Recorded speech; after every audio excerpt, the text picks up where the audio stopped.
Hello friends, आता आपण loss of profit policy याचं पुढील एक्झाम्पल पाहणार आहोत.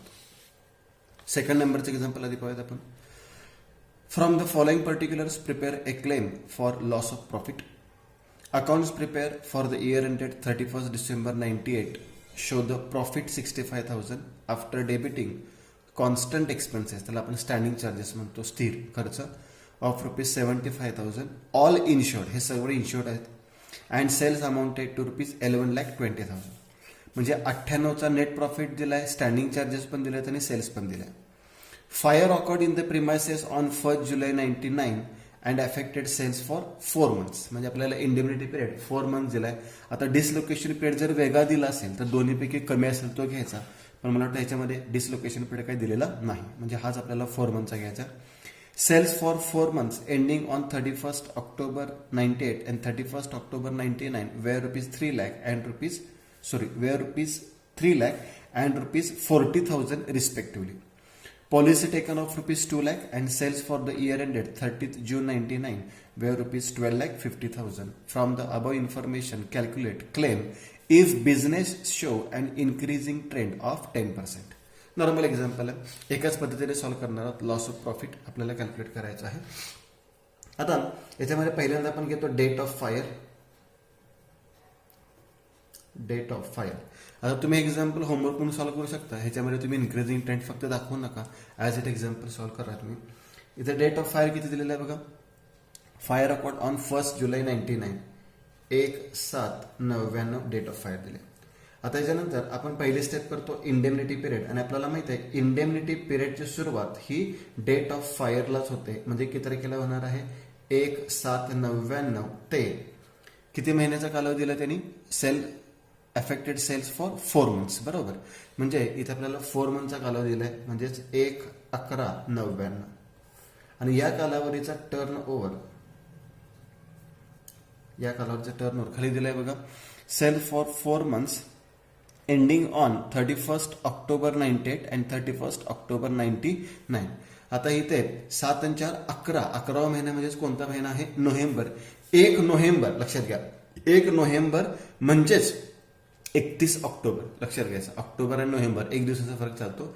1 नोव्हेंबर म्हणजे त्याची तारीख किती असणार आहे, 31/10/99. 31 ऑक्टोबर ही तारीख असणार आहे. 31 ऑक्टोबर 99चा सेल्स बघा, हा 31 ऑक्टोबर 98चा आहे आणि हा 31 ऑक्टोबर 99चा, म्हणजे 2 नंबरचा सेल्स आहे तो किती रुपये आहे, 40,000 रुपये. म्हणजे इथे रक्कम घेतली आपण 40,000 रुपये. हा 4 monthच आहे आणि एंडिंग ऑन दिलाय, म्हणजे हा 4 महिन्याचा झाला. आता number 2 standard period. Standard period माहिती आहे आपल्याला, स्टँडर्ड पिरियड हा इंडेमनिटी पिरियडच असतो, फक्त मागील वर्षाचा प्रिव्हियस इयरचा असतो. म्हणजे इथे तारीख कशी येणार, 1/7/98 ते 1/11/98. 1/11/98 म्हणजेच किती घेतो आपण, 31/10/98 सुद्धा घेतो. आता या कालावधीचा टर्न ओव्हर त्याने आपल्याला दिलेला आहे. या कालावधीचा टर्न ओव्हर त्याने किती रुपये सांगितलं, 31 ऑक्टोबर 98 पर्यंतचा टर्न ओव्हर 4 महिन्याचा 3 लाख रुपये दिलेला आहे, ₹3 lakh. पण आपल्याला सांगितलंय business show increasing trend. Increasing trend किती रुपये आहे, 10%. तुम्ही नॉर्मल एक्झाम्पल एकदा सॉल्व्ह करू शकतो लॉस ऑफ प्रॉफिटने.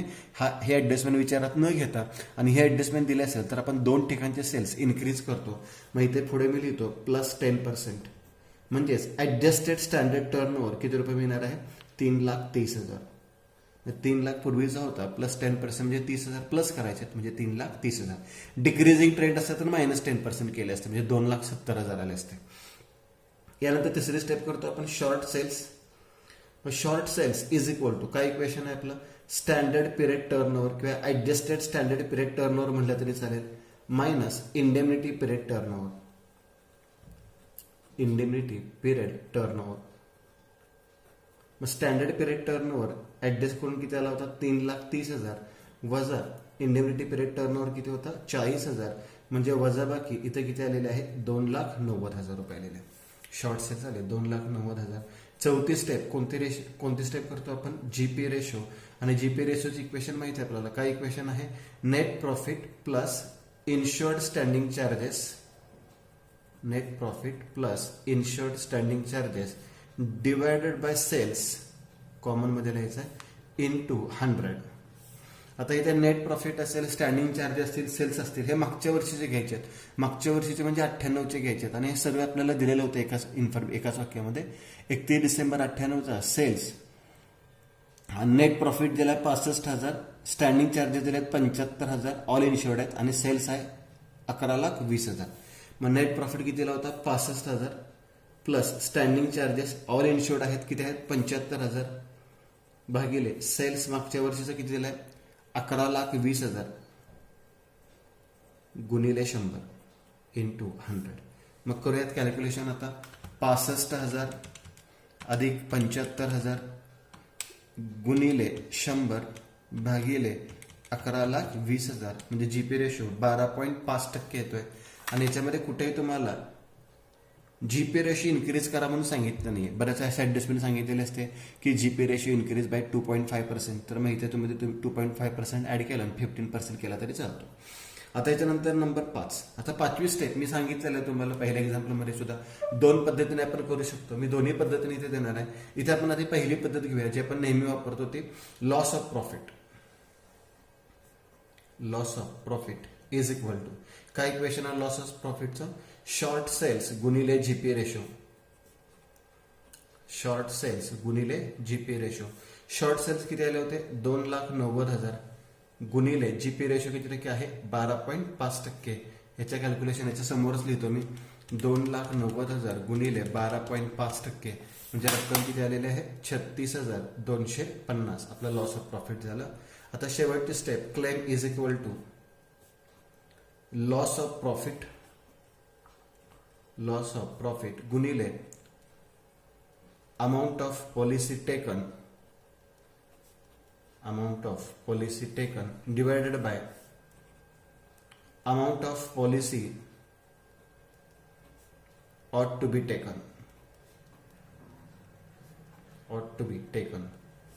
मग इथे लॉस ऑफ प्रॉफिट किती आला होता? 36,250 गुणिले पॉलिसी अमाऊंट किती रुपये दिले चेक करा इथे. Policy taken of rupees 2 lakh 2 lakh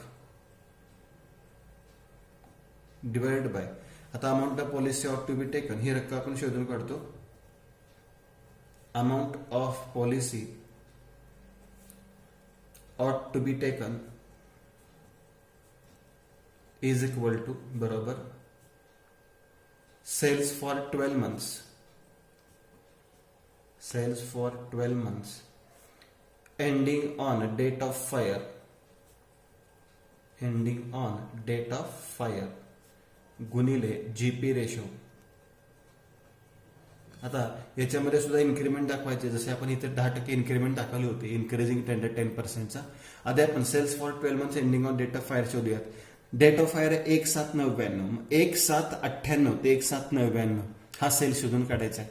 आता चेक करा 1/7/98 ते 1/7/99 म्हणजेच इथे 30/6/99 सुद्धा घेऊ शकतो.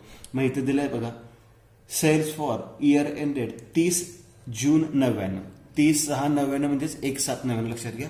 हा डेट ऑफ फायर पर्यंतचा सेल्स दिलेला आपल्याला किती रुपये दिलाय? 12,50,000. मग तो कंसात लिहितो मी 12,50,000 अधिक 10% हे मी इन्क्रीजिंग ट्रेंडचे दाखवले आणि गुणिले आता जीपी रेशो किती टक्के काढलाय आपण?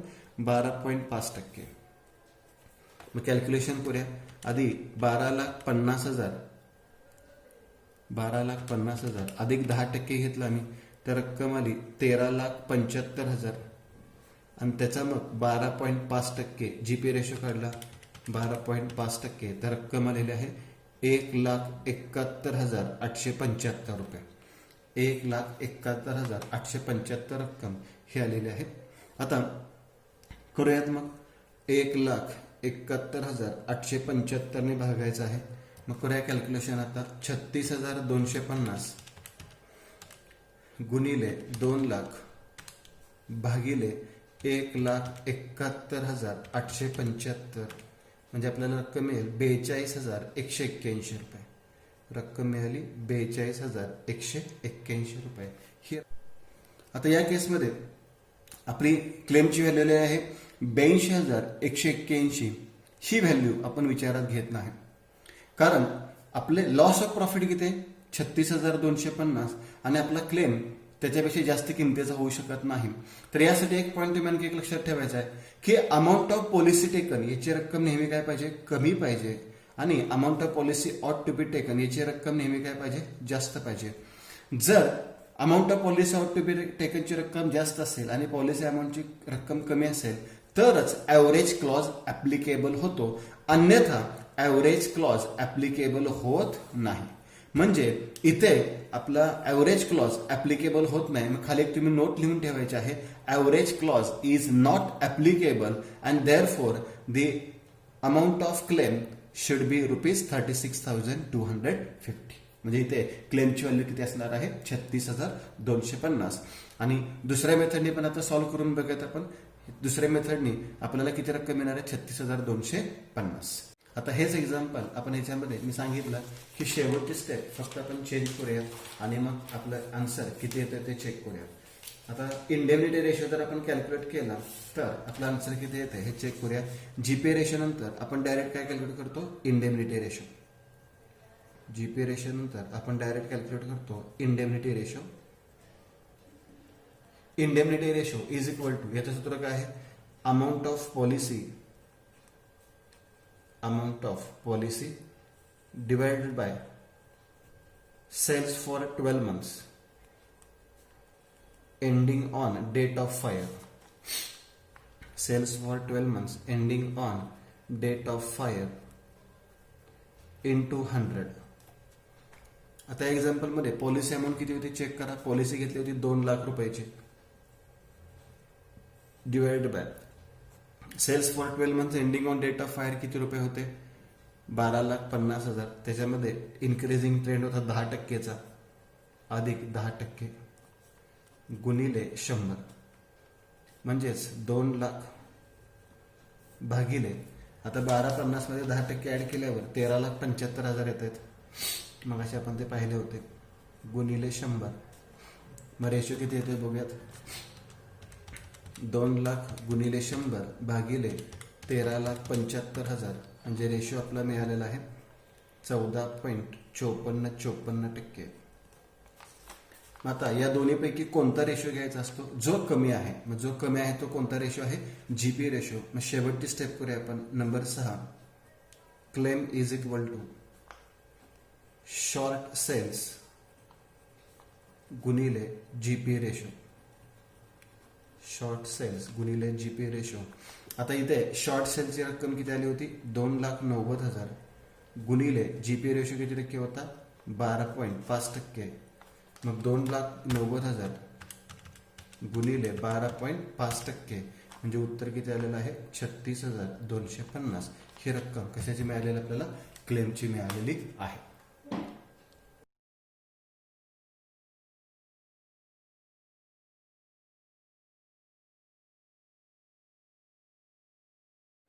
आता हे एक्झाम्पल थोडंसं डिफरंट आहे. या एक्झाम्पलकडे व्यवस्थित लक्ष द्यावं लागेल.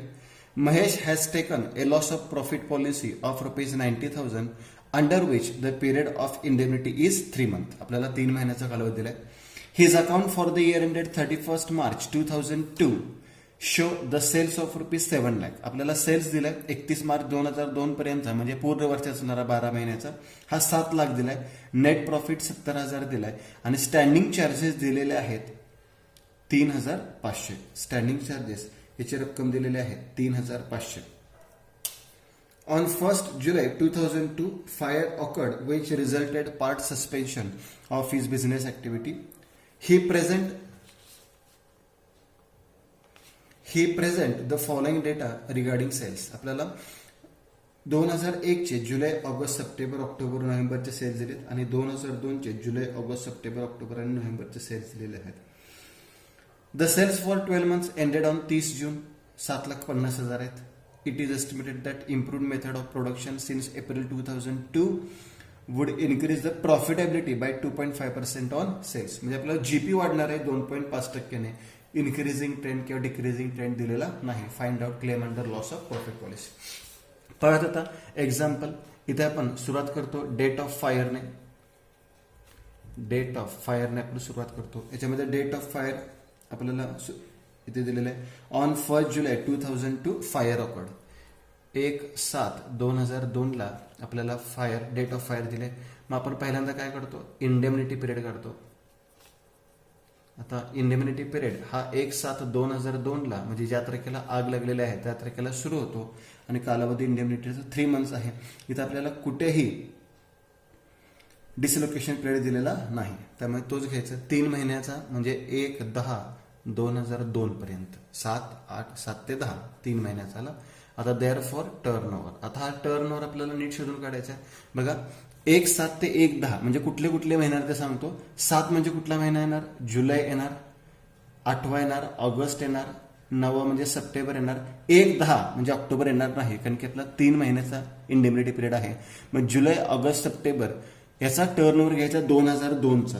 2002चा जुलै, ऑगस्ट आणि सप्टेंबर म्हणजे 15, 25 आणि 30 म्हणजे 15,000 प्लस 25,000 आणि प्लस 30,000 असा 3 महिन्याचा इंडेमनिटी पिरियडचा टर्नओव्हर 20, 30, 40, 40 आणि 30 70,000 रुपये आलेला आहे.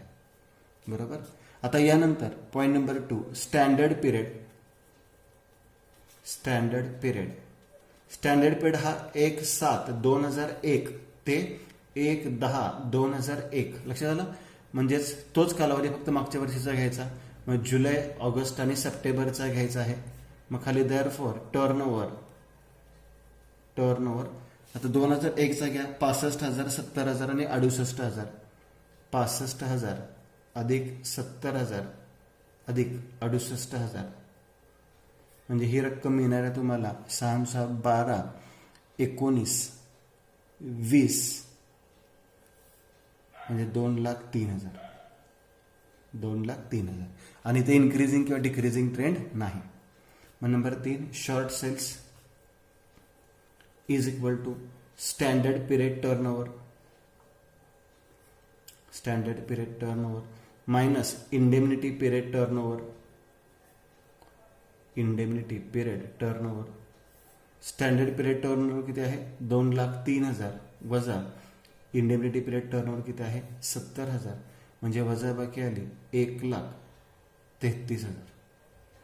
वजाबाकी आलेली आहे 1,33,000. आता नंबर 4 कोणता रेशो काढतो आपण, जीपी रेशो. जीपी रेशोसाठी काय सूत्र आहे, net profit plus insured standing charges divided by cells into 100. आता इथे नेट प्रॉफिट किती चेक करा. आपल्याला एकाच वाक्यात सगळे दिले बघा. 31 मार्च 2002 पर्यंत सेल्स आहे 7,00,000, नेट प्रॉफिट आहे 70,000 आणि इन्शुअर्ड स्टँडिंग चार्जेस किती आहे 3,500. नेट प्रॉफिट किती रुपये दिला होता 70,000 रुपये दिला होता. 70,000 नेट प्रॉफिट आहे प्लस इन्शुअर्ड स्टँडिंग चार्जेस 3,500 भागिले सेल्स किती आहे 7,00,000 रुपये गुणिले 100 म्हणजे कॅल्क्युलेशन करूयात 73,500 गुणिले 100 भागिले 7,00,000 म्हणजे रक्कम आली 10.5%. पण याच्यामध्ये प्रॉफिटेबिलिटी आपल्याला इन्क्रीज सांगितलेली आहे. Increase the profitability by 2.5% on sales but profitability increase म्हणजे वाढवणे बाय 2.5%. 2.5% प्रॉफिटेबिलिटी वाढणार आहे. म्हणजेच 10.5% पूर्वीची कॅल्क्युलेट केलेली आपण प्लस 2.5% म्हणजे आता प्रॉफिट आपल्याला किती टक्के घ्यायचं आहे 13%, 13% घ्यायचा. आता याच्यानंतर 5वी step loss of profit is equal to. इथे आपण 2 पद्धती पाहतोय त्या आपण नंतर पाहतोय इंडेमनिटी रेशोचा. Loss of profit is equal to short sales गुणिले जीपी रेशो. शॉर्ट सेल्स 1,33,000 गुणिले जीपी रेशो 13%. 1,33,000 गुणिले 13% म्हणजेच 17,290 आपल्याला लॉस ऑफ प्रॉफिट मिळाला. आणि आता पुढची step claim is equal to. Claim बरोबर लॉस ऑफ प्रॉफिट गुणिले amount of policy taken divided by amount of policy ought to be taken. amount of policy ought to be taken is equal to 17,290 गुणिले amount of policy taken. किती रुपयाची policy या example मध्ये घेतलेली आहे? Policy amount बघा 90,000 आहे, 90,000 आहे, भागिले amount of policy ought to be taken. यासाठी आपण खाली कॅल्क्युलेशन करतो. Amount of policy ought to be taken, amount of policy ought to be taken is equal to sales for 12 months, sales for 12 months ending on date of fire, ending on date of fire गुणिले GP ratio. आता इथे sales for 12 months ending on date of fire. Date of fire होती 1 जुलै 2002. ह्याच्या आधीचा 12 महिने म्हणजे 1 जुलै 2001 ते 1 जुलै 2002. इथे सांगितलंय बघा, sales for 12 months ended on 30 June 2002. 30 जून म्हणजेच 1 जुलै लक्षात घ्या. 1 दिवसाचा फरक चालतो. 30 जून म्हणजेच 1 जुलै 2002. तिथं सेल्स किती आहे? 7,50,000. आणि याच्यामध्ये कुठलाही इन्क्रीजिंग किंवा डिक्रीजिंग ट्रेंड नाहीये. गुणिले जीपी रेशो 10.5% आला होता, पण तो इन्क्रीज करून घ्यायला सांगितलाय, 13% घ्यायचा आहे. 13%. मग 7,50,000चा 13% कॅल्क्युलेट करूयात. गुणिले 13% म्हणजे रक्कम किती आली? 97,500. 97,500. आता ही रक्कम जास्त आहे, ही रक्कम कमी आलेली आहे, बरोबर. मग 17,290 गुणिले 90,000 भागिले 97,500 म्हणजे इथे आपला क्लेम किती रुपयाचा होणार आहे? 15,960 रुपयाचा क्लेम इथे होणार आहे. झालं, आपल्याला क्लेमची व्हॅल्यू मिळाली. आता हेच एक्झाम्पल आपण सांगितलंय की दुसऱ्या पद्धतीने बघूयात. जीपी रेशो नंतर जर आपण इंडेमनिटी रेशो कॅल्क्युलेट केला तर आपल्याला हेच उत्तर मिळालं पाहिजे. मग पाहूयात numbers. 5 indemnity ratio. Indemnity ratio is equal to, त्या इंडेमनिटी रेशोचं इक्वेशन काय आहे? आता amount of policy divided by sales for 12 months ending on date of fire, ending on date of fire into 100 गुणिले 100. अमाऊंट ऑफ पॉलिसी या example मध्ये policy amount किती होती? 90,000 होती, भागिले sales for 12 months ending on date of fire किती दिला होता? 7,50,000 दिला होता, गुणिले 100. मग आता 90,000 भागिले 7,50,000 गुणिले 100 बरोबर किती टक्के आला आहे? 12%. आणि आता शेवटची step, step number 6. Claim is equal to short sales गुणिले लोअर ऑफ द अबव. म्हणजे वरील ज्या टक्केवारी होत्या त्यातली जी कमी टक्केवारी आहे ती घेतो. शॉर्ट सेल्स किती आहे? 1,33,000 गुणिले इथे 13%, इथे 12% आहे, म्हणजे आपण किती टक्के घेणार? आता 12% घेणार आहे. मग 1,33,000चा 12% कॅल्क्युलेट करूयात. गुणिले 12% रक्कम आली 15,960. म्हणजे कोणत्याही पद्धतीने आपण कॅल्क्युलेशन केलं तरी क्लेमची व्हॅल्यू किती मिळालेली आहे? 15,960 व्हॅल्यू मिळालेली आहे. या पद्धतीने आपल्याला एक्झाम्पल सॉल्व्ह करायचे. थँक्यू.